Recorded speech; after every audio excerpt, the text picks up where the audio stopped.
Hello there. This is going to be my review for Loki Season 2, Episode 1. As always, be careful for spoilers. Let's get into this. So we catch up with Loki on that big cliffhanger being chased by the TVA. And I think it's pretty clear that in this part of the timeline, He Who Remains, or Kang, is ruling the TVA openly. And then we get the reveal that Loki is time-slipping, which reveals that the TVA actually has its own timeline outside of the main timeline. So Miss Minutes is MIA in the present. So maybe she's with Renslayer, probably. So the jet ski running joke, it's still as funny as ever. You know, let the memes roll. The jet ski running joke is great. I want to see Mobius on one. I think everyone does. You know, Mobius is love. I want someone to look at me the same way that Mobius looks at a jet ski. So I'm wondering if Kang used to openly rule the TVA, since his statues are everywhere, and you get that recording with Renslayer. But later you kind of get the impression that he did. So it's my impression that Kang won the Multiverse War, using variants as his soldiers, and then formed the TVA, wiping all of their memories.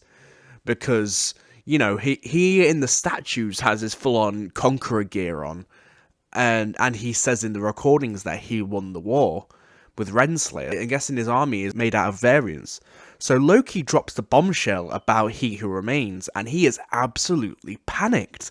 It's strange to see Loki so panicked and out of control. It's new for Loki, and it kind of like shows the stakes of the situation. You know, if Loki, the guy who's always in control, the master manipulator, is panicking, then it must be bad. So Ouroboros is funny and quirky, but his introductory scene drags on for a bit too long. Loki goes between past and present, and they're like reiterating the same conversation they're having in the present, which makes the scene go on twice as long as it needs to. And like the comedic effect kind of goes away after the first few minutes, especially after the second viewing. With the second viewing, I thought that scene just dragged on longer and longer. I just lost my patience with it. So it took me 2 viewings to actually understand what's going on, so you have to be a bit patient with the technical science part of the episode. There's a lot to process. Like, it's quite mind-boggling. I know, like, timelines and, time travel, anything to do with time is quite confusing, so you kind of just have to be patient with it and watch it a couple of times. So yeah, Loki time slips to the future.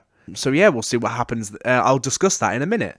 So I thought the tape on the helmet was a bit of a cheap joke, to be honest. I mean, I can't think of any examples right now, but I know that joke's been used a few other times before in other stuff, and it's just, it's a cheap jab to, like, create tension, really, that, like, things aren't going to be okay when you know they are. It's just like, oh, duct tape, but,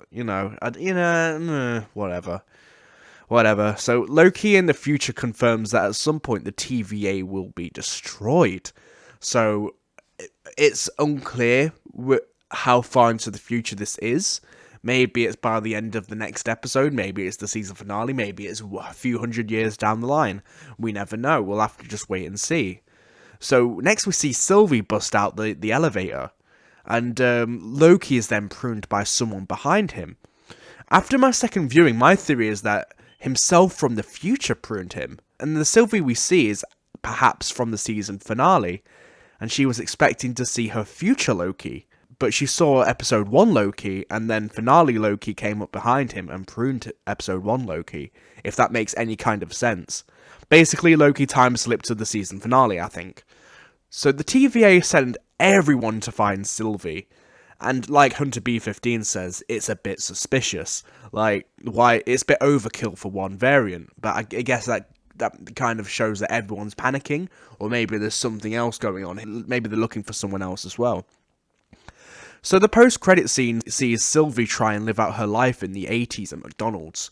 And I think it's quite nice to see her actually try and live out this life that she's earned for herself from being on the run for so long. In conclusion, this episode was pretty good. We got the answers to the cliffhanger at the end of the last season, and all of the Mobius humour landed for me. And I thought they did well at presenting the stakes with Loki, of all people, panicking over it all. Like I said, the Ouroboros parts dragged on, and his humour got stale really quickly. And I didn't like duct tape joke. I mean, it's not funny. It's just not funny. But all around, this episode did an excellent job at teasing the rest of the season using Loki's future time skip. And the He Who Remains stuff, you understood a lot quicker if you watched and paid attention to Ant-Man Quantumania. So there's that. It gives you some reason to watch it. It's definitely on the watch list if you want to understand this episode. So that's all I got for today, guys. Thank you so much for watching. I'll see you guys on Wednesday for the next Battlefront 2 stream. But until then, bye.